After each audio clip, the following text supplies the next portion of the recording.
Televiziya stansiyasi ishlab baqqanlar biladi. Televiziya stansiyasida ishlash oson emas. Bo'libmi xizmat, oila, farzand tarbiyasi, nurg'ulg'an munosabatlarni tangshab tang etmaymish, bo'libmi ayol kishidan nurg'ul fidokorlikni talab qilib qoladi. Televiziya stansiyasida xizmat qilgan ayol xizmatdoshlar paranglashaq deyishimiz charchash ig'irroq bo'ladi. Lekin sharaf tuyg'usi bilan nurg'un vaqtlarda hartog'imiz chiqadi. Mana bugun Mahira Abdukerim hadimizning uyiga kirish oldi turyapmiz. Mahira adammi ayni vaqtda o'zining xizmat o'rnida noit tushunib turgan, bakmi astoydil xizmatga butun vujudi bilan kirishgan hadlarimizning biri. Undaqda Mahira adammi hikoyasini anglag'inglar bo'lsa, qani men bilan yurib Mahira adamning avval uyiga kirib chiqaylik. Undan keyin Mahira adamning hech kimga o'xshamaydigan hikoyalarini sizlar bilan o'rtoqlashaylik.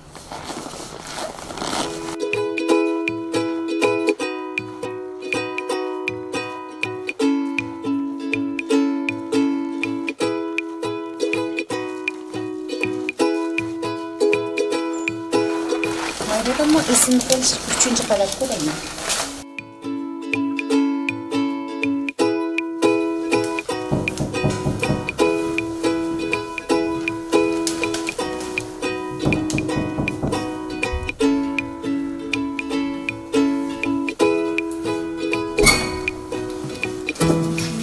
Selam Mayra.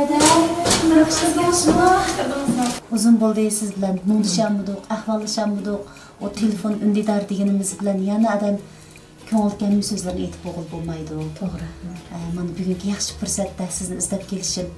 Tomoshabinlarni sizning ilgirki ekran obrazingiz, eng muhimi yiqishli holtingizni seg'indi.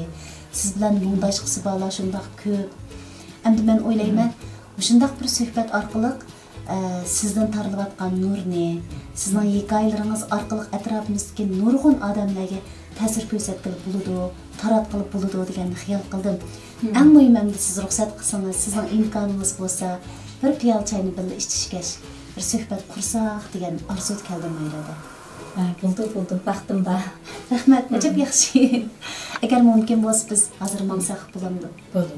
Rahmat. Najab yaxshi. Undaq bo'lsa do'stlar biz bilan ergishib Mayradanning hikoyasini cho'qim anglanglar. Menimcha Mayradanning hikoyasi nurg'un odamga ta'sir qiladi deb o'ylayman.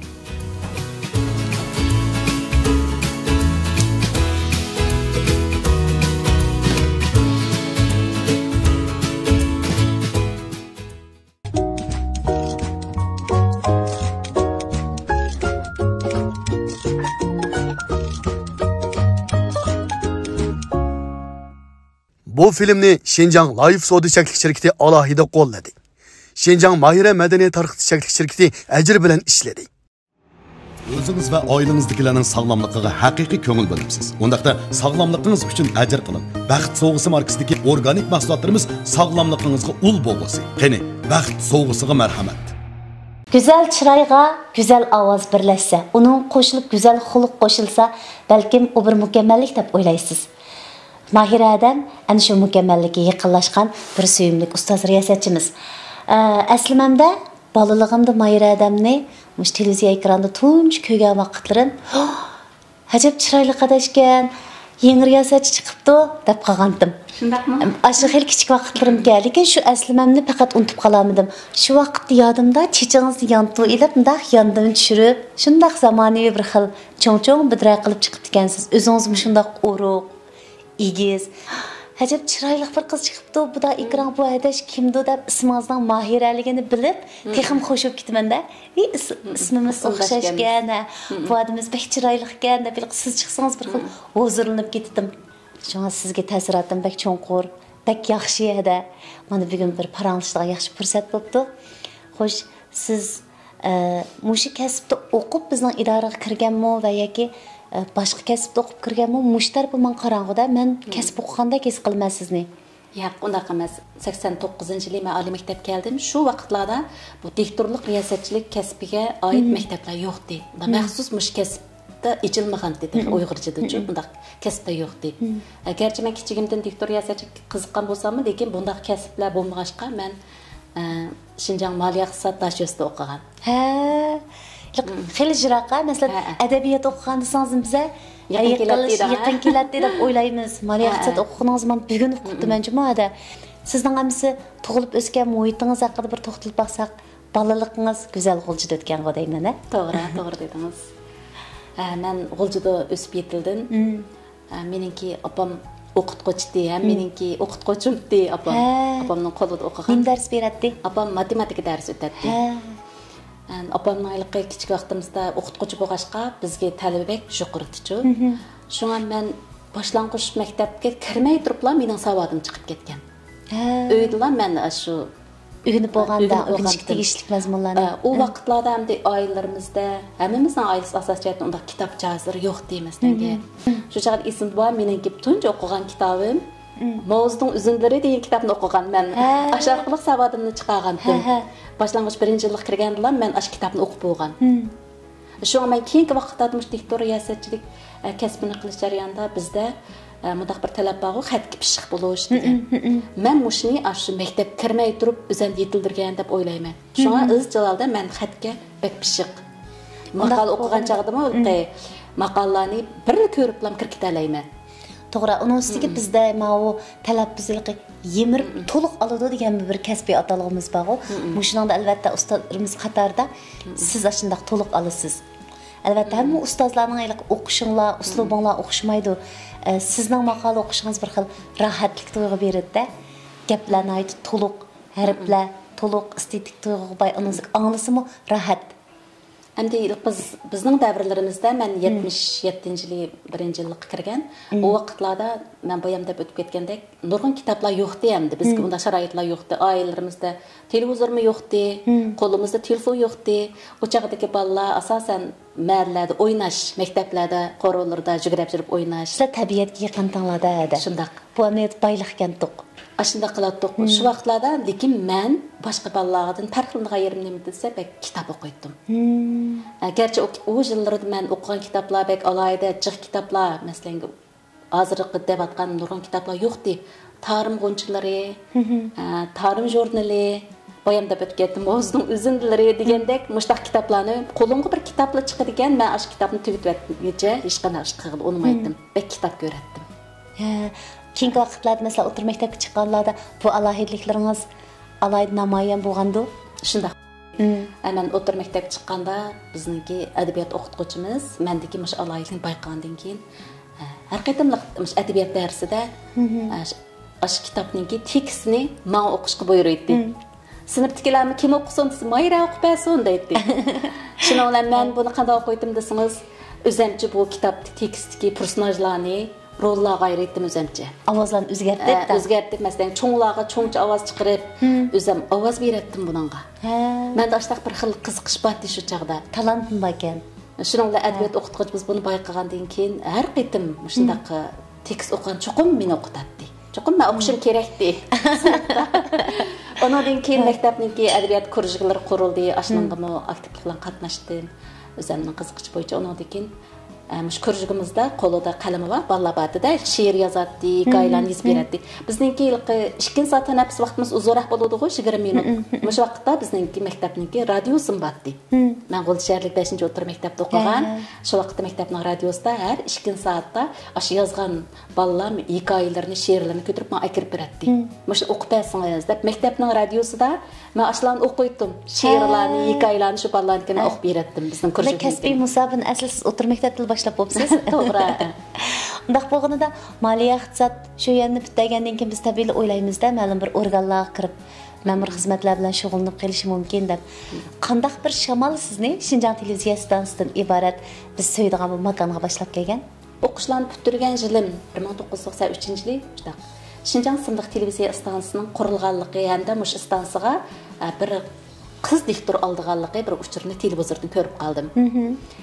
Shuning bilan bu uchurni men xeyli vaqtgacha ko'rdim. Boshda endi berib imtihon berib baqaymi dedim, lekin televiziya stansiyasida nerligini bilmayman o vaqtda. Uni kirib qayerlar kirib qanday imtihon berishini bilmagandan dastlabda ansirab bormadim, xeyli saqlab baqdim. Qarasam bu e'lon faqat to'xtamadi, televizor berildi xeyli vaqtcha. O'yladim, bular bulanmabdi bu diktorni. Unda xizmat berib baqaymi deb.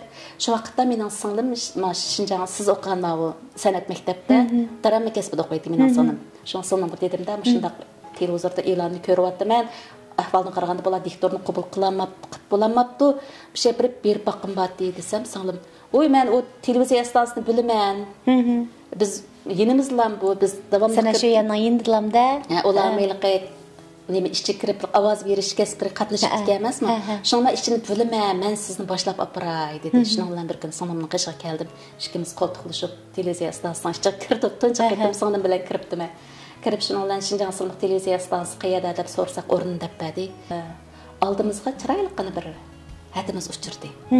Kirib, "Oy, chiroyli qizlar, nima keldinglar bu yerga?" deb bizni gap so'rgandi. Biz mishda televizorda mishda bir e'lonni ko'rib kelgandik. Diktorlik imtihon beraylik deb kelgandik. Desa, "Qaysinglar bersizlar?" degan. Singlim "Mahadan berdi" deb men ko'rsatdi. Ko'rsatgandan keyin u hadimiz menga qarab ketib, "Sizning menga chiroylaringiz shunday yaradi ekan. Onda olsa siz bir maqola o'qib bering deb yandagi bir ishxonaga boshlab akirdi meni. Shundan bilan bir qo'limga maqolalarni berdi. Men noit astoydillik bilan o maqolani o'qidim. Men ko'nglimda bu hadimiz mush televiziya stansiyasida ya mush imtihon ilishga mas'ul o'xshaydi yoki bir rahbarmiki deb o'ylab noit astoydilliklar imtihon beribdim. Shu imtihon berib bo'lgandan keyin bu hadimiz "Menga shunday yordingiz, ovozingizmi yardi, sizningki chiroyingizni yaratdim, sizda bir diktorga xos bir narsani bayqadim sizni. Shunga men sizni bizning boshliqlarga deb baqsam, mush imtihon ilish tunigan oxirlashgandi." Voy. Men sizni qabul qildim degan gap chiqqandikin desam, shuning bilan biz ketdik, telefon nomerlarimizni qoldirib qo'ydik. Keyin bir kuni u hadimiz bizga telefon qildi. Mushtaq bir imtihon o'rinlashtirdik, kelamsiz deb. Shuning bilan idoraga kelib, qarsam shu tunchi qitim ashada men G'olib Niyoz ustozni ko'rdim. Ustozim mendan imtihon oldi. Xush bo'ldingizmi G'olib malimni ko'rib? Pek xo'shalanib ketdim. Tunchi qitim televizorda ko'rgan odamni amaliyotda ko'rsa pek hayajonlanib ketdi. Shuning bilan ashta qilib bu televiziya stansiyasiga mushu kirishimga bu hadimizning ismi keyin Ro'shangul Atavulla ekan. Keyin xizmatdosh bo'lib ishlaydi. Bizning peshqadam rejissyorimiz Ro'shangul Atavulla. Mushu hadimiz meni qarshilab kutib olgan hadimiz mushika. Menimcha bu damlarda Ro'shangul odamning aslimisiga cho'qim o'rtoqlashishimiz kerak deb o'ylayman. Ro'shangul odam sizni tunji ko'rganda qandaqsiga maqol o'qitib baqqan bo'g'aydi. Ro'shangul odamning aslimizdagi siz Mahira Abdukerim zodi qanday holatda bo'g'aydingiz anglab baqaylimada? Bo'ladi.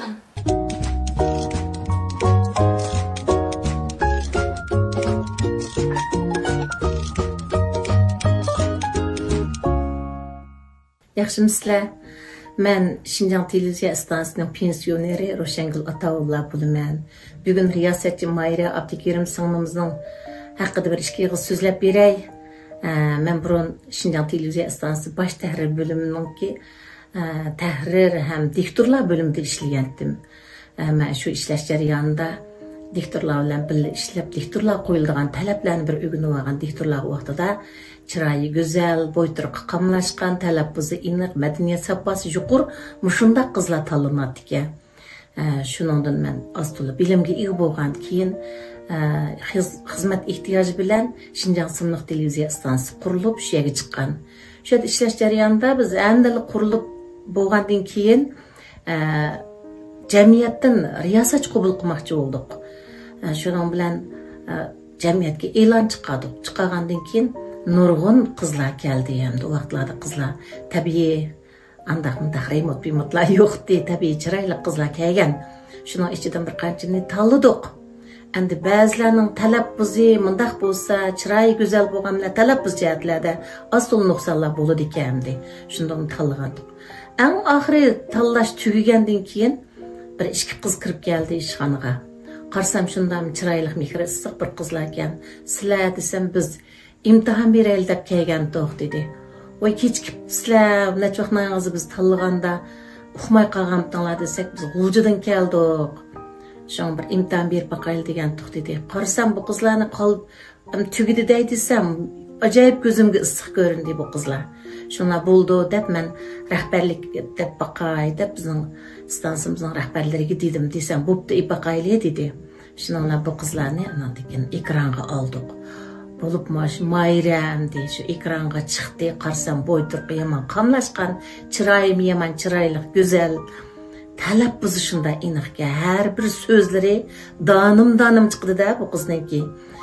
Intonasiyasi iniq, shunda urug'liq chiqdi. Shuni qarab bu qizni yoqtirib qoldim.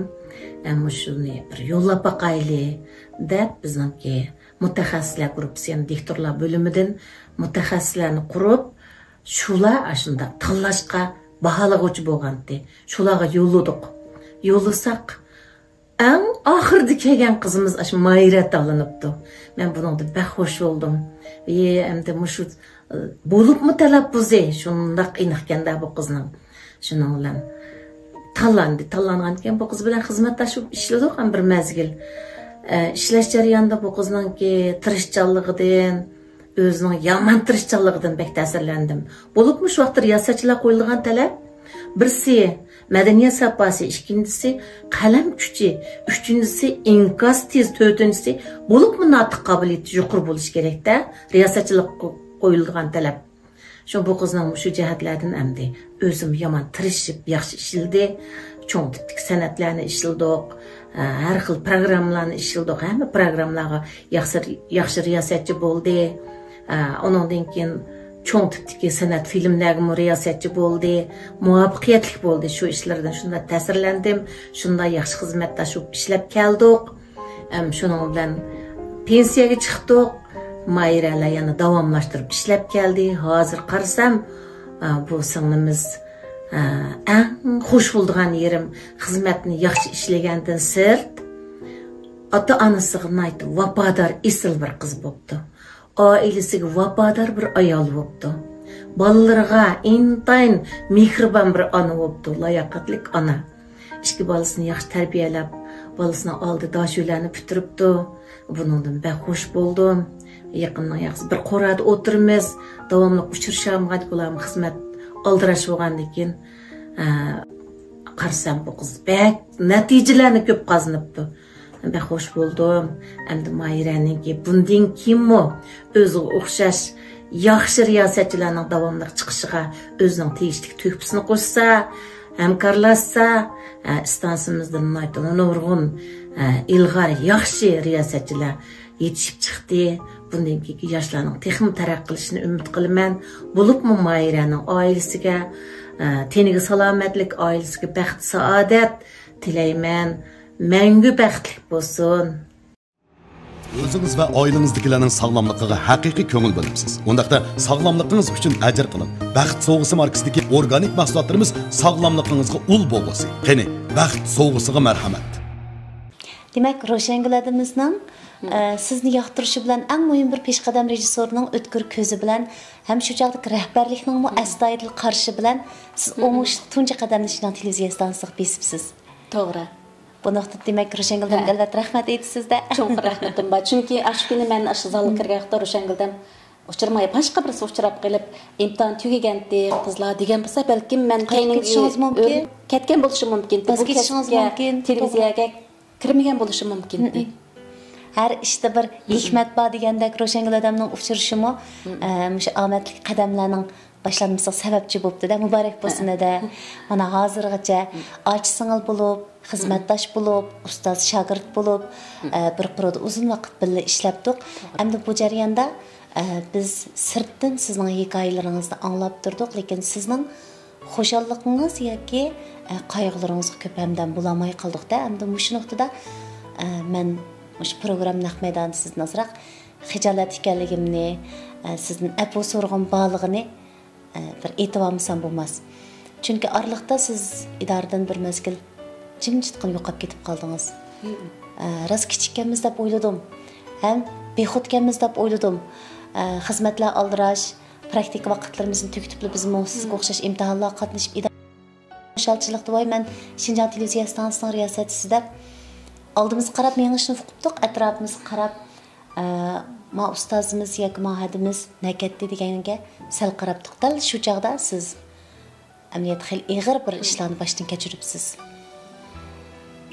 İnanç tomoshabin do'stlarga agar bu yaramni tatlimisangiz mayra desangiz aytmasangiz bo'ladi. Agar xohlasangiz men buni so'rashimda nurg'un ayollarga bir sizning nihoyat irodalik, g'ayratlik holatda shu ishlarga yuzlanganingiz yaxshi bir ulgu bo'ldi deb qarayman. 2003-yili men o'zimda bir bearamlikni his qilgandan keyin doktorxonaga berib baqdim. Bag'andan keyin tashrif bo'ldi. Təşrifçilərdən keyin meningki rak keslik giribdar bo'lganligim xabari keldi. Biz kinolarda ko'ramiz.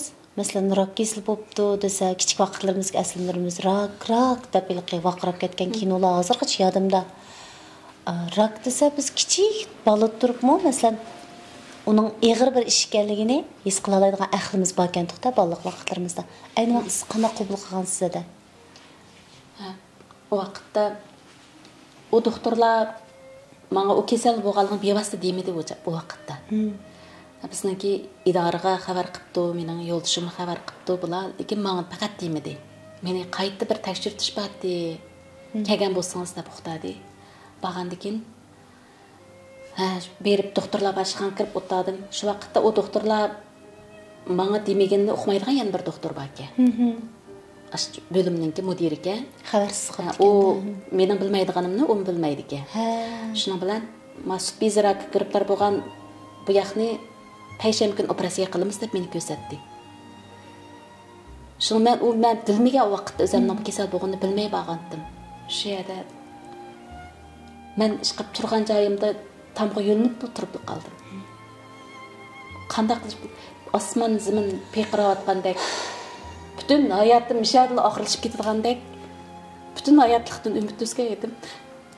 Onun o vaqtda çoğ balangizmi texi xeyli kichik. Qızım texi 5 yaşdı. Tex başdan qo'shim kirmagan edi. O'zingizmi yoshda, bekli yoshda. Bu chaqda men 32 yoshga kirgan vaqtda 20 yil bo'pti mana. Endi 30 dan endi hol qilgan bir yosh onaga nisbatan oila, xizmat, urug' tuqqan, atrofdagi eng bag'lanishliq masalan, bak ko'p odamni o'ylaymizmi? O'ziga eng yaqin holatda turayotgan odamlarni o'ylaslayliqi qabul qila olmaydi-da. O chaqda men anglab faqat qabul qila olmagandim. Chunki 30 necha yosh vaqtlarimiz biz odamlar umrini 70 yosh, 80 yosh deb o'ylasak, bizga o'lim nayt jiraqdek bilinadigan 30 necha yosh vaqtlar bo'lgandan keyin biz o'zimning bundaq kasalga giribdor bo'lishimni faqatla men qabul qila olmadim. Dastlab anglagan faqat qabul qila olmadim. Akimizning-chu ularni sizning bilib qolganligingizni uqqandan keyin akimiz sizga qanday tasalli berdi? Shu yili mening qizim maktabning shu chamban tayyorlanib siz butun vujudingizni o'zingizniki salomatligi davomlashi qarting, baldan faqat ansirmang, balni men o'zim olib kelib o'sha o'tishdan chiqaman dedi. Shu vaqtda bizningki televiziya stansiyasi rahbarlari men kasal bo'lganimni uqqandan keyin ularni men izlab berib, faqat iqtisodiy jihatdan qat'iy g'am qilmasligimni idora tarafdan o'sha cho'ng kasallarga qarta sug'urta qatnashtirilganligini, iqtisodiyotning qat'iy ansirmasligimni aytdi. Mana shundaq tarafdan yo'ldoshimni, urug' tuqqanlarimning bo'libmi meni qabul qilgan mas'ul doktorim g'alibiyatninki menga tasalli berish bilan asta aslimga keldim. Amaliyot hozir mayirada siz o'zingizning irodasi, kungan mijozingiz, novchiligingiz bilan asta asliga keldim deyapsiz. Shu vaqtlarda sizga eng cho'ng turtki bo'lgani, yashab qilishingizga haydakchi bo'lgan kuch zoti nima bo'ldi? Ayni vaqtda men bayamda sizga deb o'tib ketdim. Qizim dexe 5-6 yosh vaqtlardi. Şu an meniki bu kasal bo'lgandan keyin mening ko'zimga hech narsa ko'rinmadi. Faqat qizimning ko'zim ko'rindi. U tek kichik tursa, o'qish kerak, boshlang'ich o'qish kerak, o'rta maktabda o'qish kerak, oliy maktabda o'qish kerak. Uning yanida cho'qim bir ona bo'lish kerak. Yaxshi sapaliq bir odam qilib tarbiyalashim kerak. Shuning men cho'qim o'rnimdan turishim, cho'qim saqayib ketishim kerak degan mush kuch bilan mayli operatsiya bo'lsin, undan keyingi davolanish, ximiyalik davolanish, fiziklik davolanish qatorliq bir qancha davolanishlar bor kasallikninki. Bu nihoyat azobliq endi men bu yerda deb o'tamsammi, balkim jiq kishilar bu vaqtda savodi bor deb o'ylayman. Mushu ichinishlik azobliq davolashlarning hammasiga bosh egmadim. Mahirada endi biz xush xabar qismiga kelaylik ya. Gerçi Mahiradan bir bo'ron chapqinliq paytlarni boshdan kechirgan bo'lsa-mu, bu hayotidagi 30dan endi hal qilgan paytlarda rak kasalligidan iborat kasal bilan elishib, salli maza bo'lib, gerçi hozir dori yeyotgan bo'lsa-mu, lekin ruhiy kayfiyatida kasallikning asarati qolmagan. Doktorxonalarga berib, qoidatda ayni vaqtga o'ziga o'xshash betap bo'lgan ayollarga aktivlik nuqtasidan, umidvorlik nuqtasidan eng muhimi kasal hech qancha gap emas, eng muhim ruhiy holatingiz deb juda yaxshi yetaklashlarni olib ketyapsiz. Undan boshqa yana texnik shu kasallikdan saqlayib, ikkinchi farzandingizni kutib oldingiz. To'g'ri. Necha kirdi? O'g'lim bu yil 13 yosh kirdi. 13 yosh kirdi. O'g'lingizning ismini so'rsam bo'lamdi? Bo'ldi. Dilzat ismi. Dilzat. Demak bu Dilzat sizning hayotingizga berilgan bir katta sovg'at-da. To'g'ri. Sizni undaqcha aytganda qaytadan texim xo'shal qilgan, umidvor qilgan, kasalliklaringizni biroq unutiltirib o'tgan sovg'atdir. To'g'ri. Shu vaqtda men kasal bo'lib, bir necha yilgacha doktorlar shu doktorxonaning qoidasidami, shu rak kasali bo'lgandan keyin bir necha yilgacha bola elishga bo'lmaydi ekan. Farzandlik bo'lsang bo'lmaydi deb menga aniq uqtirgan. Cho'qim 5 yil jarayonida seni kuzatimiz. 5 yil jarayonida hech qanday masala, boshqa yutkulish, rak hujayralar boshqalar tarash ahvoli bo'lmasa, undan keyin o'ylasam bo'ladi. Deb doktorlar buni bak qarashtirgandi. Bola elishimga. Keyin 6-yili men og'rib, 6-yili Dilzat o'g'limni kutib oldingiz. Kutib oldim. Mayrada cho'ng farzandingiz nayti kichik yashidlar sizning kasalga kiribda bo'lganingizni uqdi. Lekin siz saqaygandan keyin bo'lsa, kichik farzandingiz yana umaq Dilzatni kutib oldingiz. Demak, ma ikki farzandninki bu kasalni qabul qilishi, anglashi ikki xil sharoitda bo'ldi-da. Endi bular sizning shu vaqtga oldingizga qanday yuzlangan? O'g'illar bo'lg'ashqimiki, bu ichida gaplarni bek bevosita ifodalamaydi menga. Lekin meningki og'rib saqaygandan keyin tug'ib olgan bolam ekanligini biladi. Shunga meni bek qaysar ona ekansa, apa hikoyalaringni dadamdan angladim. Meni tuqqaningga bek rahmat aytaman deydi. Oy, mana qizim meningki shu davolash jarayonidagi azoblarimni shu ximiyalik davolash, fiziklik davolashlarga aks ta'sirlarni hammani qizim ko'rgan, chechimning yo'qligini ko'rgan.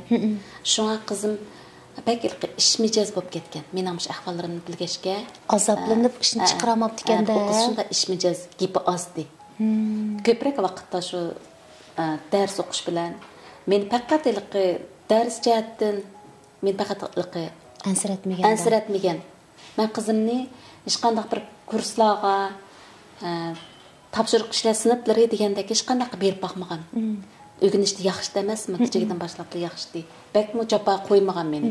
Mana shunday yaxshi o'qib, qizimni oliy maktablarga chiqib, oliy maktabni g'alabalik tugatib, bo'tur xizmatga chiqib bo'ldi hozir. Birdamdimi?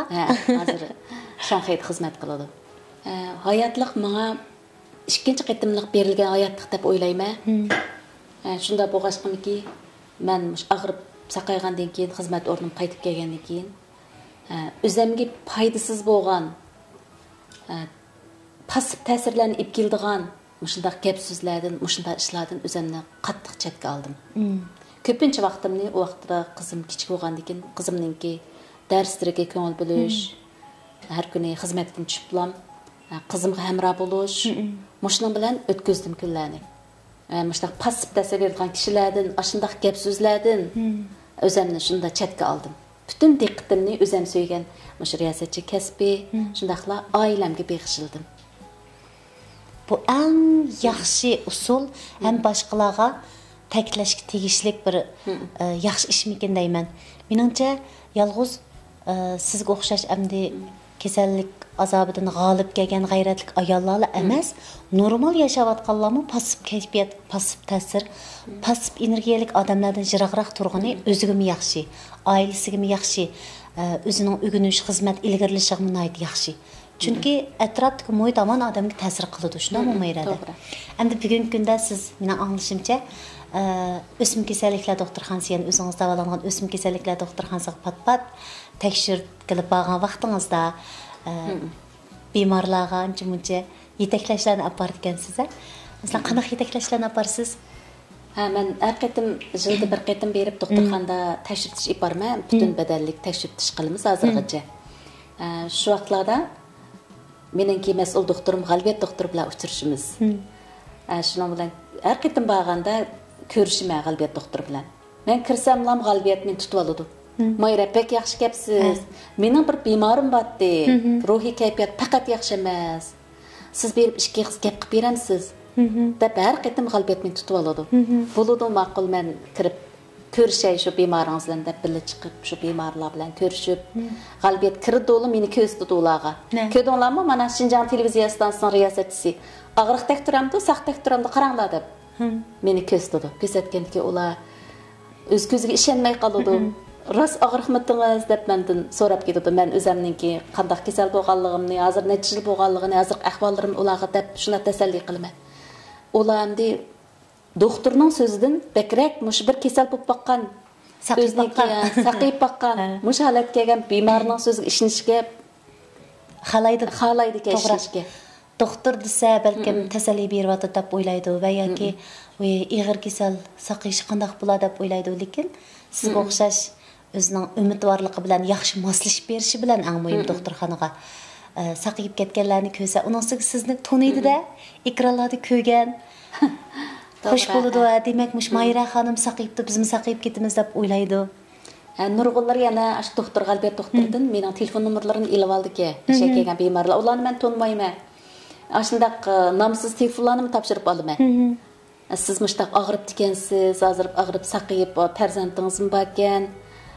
Siz bizga mushtaq ahvollaringizni deb bersangiz deb telefonlar keladi. Erinamsiz, to'liqlab beramsiz? Men to'liq deb beraman. Chunki men shu azoblik kechmishlarni men beshimda o'tkazgan bo'lgandiki, ular shunday istashlik qilaman. O'zimning tajribalarini, bundan keyin qaysi jihatlarni diqqat qilish kerakligini, ro'y jihatda qanday qilish kerakligi haqida men ularga so'zlab beraman. Mana shu sizlarni anglab men qanaqdir ilgari og'rib baqqan Mahira odam bilan emas, izchil nayt saq-salomat turayotgan Mahira odam bilan paralashayotgandekla tuyg'ularga kelib qilyapman-da.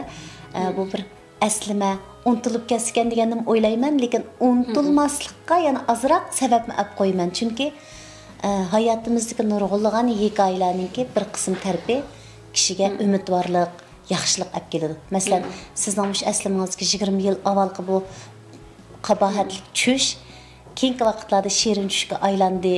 Uning shirin mevasi bo'lgan Dilzat inim tug'ildi, sizga hamroh bo'ldi. Sizning kasbingiz yana ravon holatda mangdi. Endi yaqinda anglasam Mahirada siz izchil do'riyotgan bo'lgandan keyin dam olishga chiqishni o'ylashayotgan o'xshaysiz. 2022-yili kasallik pensiyasiga chiqdim. Ha, chiqib bo'ldingizmi? Chiqib bo'ldim. Hozir aram kunlarda da. Hozir aram elyapman. Ha, undaq bo'lsa aram kunlar maslasha oldingizmi? Chunki men o'g'lim texi bu yil to'liqsiz birinchi yillikka chiqdi emasmi? Darslarini ayta aldirash bo'ldi. Shuning uchun men ko'proq vaqtimda shu o'g'limningki maktabim bek shiraqda o'g'limningki, shu Yenshar rayonida maktabi. Shu maktabga olib akilish, undan keyin kechda darslarga yetakchilik qilish, qatorliq mushta aldirashlar bilan o'zimning pensiyaga chiqqandim unutib ketdim hozir. Yana ishlayotgandeklar-da.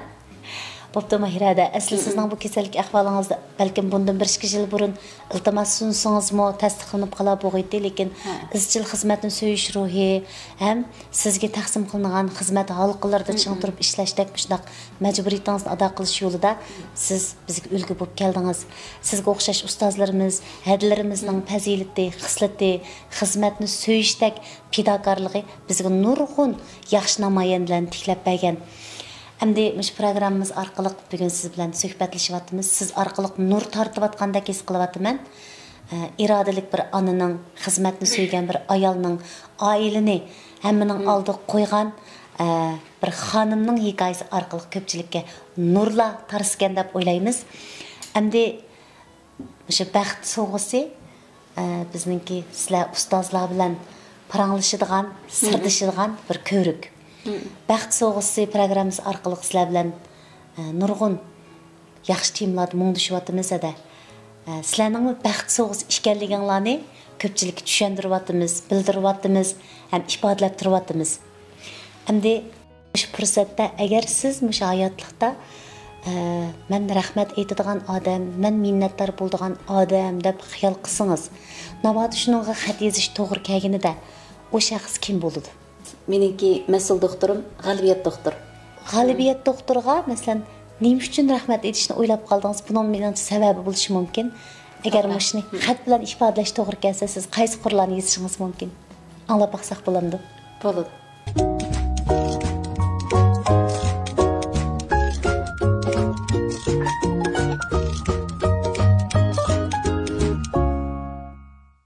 Diktor riyosatchilik kasbi hamma odam havas qiladigan, to'limu juloliq kasblarning biri bo'lib sifati bilan bu kasbni to'limu yaxshi ko'raman. O'zimning bir riyosatchi bo'lganimdan faxrlanaman. Ana shundoq faxrlanish ilkida riyosatchilik kasbiga qadam qo'ygan 10-bahorimda qanotlarimni qiqib, texmi egiz parvoz qilish oldida turganimda tuyuqsiz kelgan xabardan ochiq osmondan chaqmoq chaqqandek butun koinot o'z go'zalligini yo'qotgandek tuyulib ketdi. Chunki bir qitimliq salomatlik tekshirtishimda sut bezi rakiga giribdor bo'lganimni bilgan edim. Yo'q, bu diagnoz cho'qim xato. Men texi yosh tursam, bolam texi kichik tursa, o'zim so'ygan kasbga texi bag'rim qonmagan tursa, degandek savollar ichimda to'xtamasdan yangraydi. Bu ishlarning tushum bo'lib qelishini yoki diagnozning xato bo'lib chiqishini to'liq arzu qiladi.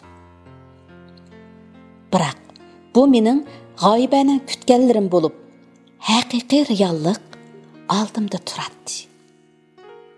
Putqo'llarim asta-asta bo'shib, o'zimni yo'qotib qo'yatdim.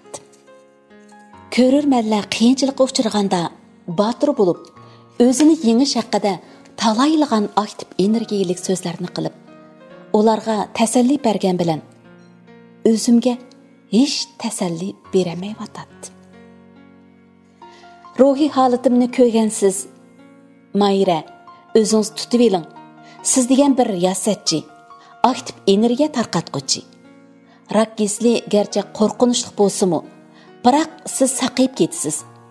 Sizda tez pukmas iroda bo'lsa, bizda sizni davolab saqaytishga ishonchimiz bor. Sizning so'zlaringizdan qayta ishonchga to'ldim. Men saqayman. Ko'rilmanlar bilan qayta yuz ko'rishiman. Bag'rim qonmagan ekranga yana yuzilman deb o'z-o'zimga va'da berdim. Shunda qilib, sizning menga ishonch ato qilib, mas'uliyatchanlik bilan davolashingiz tufayli rak kesili ustidan g'olib keldim. Lekin necha oylik ximiylik davolashdan chashlarim tushib, ekranga qayta yuzlangudak jasoratimni qo'ymagan edi. Bir kuni siz, Mayra, balnisdan chiqsangiz bo'ladi. Biroq kasalning uzil-kesil saqayish uchun ruhiy holatingizni yaxshilash nihoyat muhim. Qarsam kasbingizni nihoyat yaxshi ko'rdikansiz. Kasbingizdan xushallik topadi ekansiz. Meningcha doktorxonadan chiqqandan keyin darhol kasbingizni qilsangiz bo'lamdikin. Bu chora sizning kasalingizni tubdan davolashdagi yana bir eng yaxshi dori dedingiz. Men sizning so'zlaringizdan o'zimga ishonch turg'izdim. Kasbim bilan uchrashib, rastilla ruhiy kayfiyatim kundan-kunga yaxshilanib, saqaygan edi. Mana bu yil ana shu azobliq ham unutilmas eslamamga 20 yil bo'ldi. Bu 20 yil jarayonida G'alibiyat doktor siz meni jismoniy jihatdan davolab qolmay, yana ruhiy jihatdanmi madad berib keldingiz. Qalbiyat doktor, sizga chin ko'nglimdan rahmatimni bildiraman. Bu bir bemorning bir doktorga aytgan rahmati bo'lmasdan, aksicha nayt irodalik, g'ayratlik shu doktorga moslashib, allaqachon kasallik azobini unutgan bir Noch xonimning minnatdorligi bo'ldi-da. Rahmat. Qalbiyat doktor bu yozmangizdan hem hoş buludu, hem özünün məsuliyyətinin acayip iğirlap ketiyotganligini his qılıdı. Şu tapdım belki Qalbiyat doktor kesalarni davolash bilan aldirash bo'lishi mumkin. Shundaqdimi biz Qalbiyat doktorning salomini ham yurak so'zini anglashini to'liq xohlaymiz. O'zingiz va oilangizdagilarning sog'lomligiga haqiqiy ko'ngil bo'libsiz. Undaqda sog'lomligingiz uchun ajr qiling. Baxt sovg'isi markasidagi organik mahsulotlarimiz sog'lomligingizga ul bo'lsin. Qani, baxt sovg'isiga marhamat. Men Mahiraning ayni vaqtdagi mas'ul doktori G'olibiyat bo'laman. Mahiraga shu chaqda diagnoz qo'yilib, natijasini anglagandan keyin haqiqatan pek azoblangan. Ro'yi kayfiyati butunlay tushib, o'zini yo'qotib qo'yg'ili tas qolgan. Demisimi har qanday bir bemor bu xildagi ko'ngilsiz diagnoz natijasini anglaganda aniqla mushu xil azoblanish kayfiyatida bo'ldi. Mahiramu dal shundoq murakkab kayfiyat ichida o'zini yo'qotib qo'yayotganda men tasalli va umid berib bizning davolashimizga moslashsa tüptün yaxshi bo'lib ketirganligini qayta samiga silib avval bu qizning kayfiyatini qutuldirdim. Mahiramu intayin qaysarlik ko'rsatdi. Intayin tirishib bizga har jihatdan moslashib ro'yi sog'lom tutganlik uchun oxirida kasal ustini g'olib keldi. Oxirida Mahiraning tiniga salomatlik, oilasiga baxt tilayman. Bugün siz bilan paranglashib nurg'un xonim qizlarimizga bir aktual temini gerçi 20 yıl burunqi ishlar bo'lsa-mu, 20 yıl burunqi sizning ro'yi holatingiz, kasallikni qanday yengan tuyg'ularingizni o'rtoqlashganimizdan mayda xushalmiz. Muhimi bugun qanaqdir suhbatlashish jarayonida sizning kasal bo'lganishingizni tilga elish emas, aksicha sizning hayotingizga davolg'ishlarni qanday yengib, bugungidek tep-tinish o'zingiz xohlagan turmushga erishganligingiz. Undan boshqa mening aslimamda siz bir ay kunmi pardozsiz holatda, ro'yingiz tushkun holatda istansning ichida mangan qadmingizni o'qimayman. Har vaqt to'liq salobatlik, kulgun holatingizda, sog'lom kishilarning natijasi sog'lom qiyofatda ekranlarga yuzlandingiz. Jasoratingizga qoyilmizda sizdan o'ginimiz, sizdan huzurlanamiz. Eng muhimi sizga davomli sog'lik, salomatlik umid qilamiz. Shu vajidan sizga nima sovg'at elishni bak o'ylandik. Xinjiang Life Soda cheklik shirkati tangli riyosatchimiz Munira G'ubradimiz tavsiya qilgan organik yemekliklarni, ya'ni baxt sovg'isi nomida organik yemekliklarni ishlab chiqaribdi. Undan sirt albatta sizga kasbdosh Maynur To'xtadimiz tavsiya qilgan Life markasidagi sog'lomlik yemekliklarni ishlab chiqaribdi. Mana shulardan guruch, undan boshqa suluv yarmisi, un, foydali bakteriya, tugusdi qatorliq mahsulotlardan biradin og'ash keldik. Qabul qilasizmi? Oddiy ko'rasizmi? Voy rahmat. Rahmat sizga Mayrada. Davomli sog'lom turing, shundoq go'zal turing. Sizdan davomli xush xabarlarni anglab turaylik. Bo'ldi. Rahmat sizga. Sizga rahmat.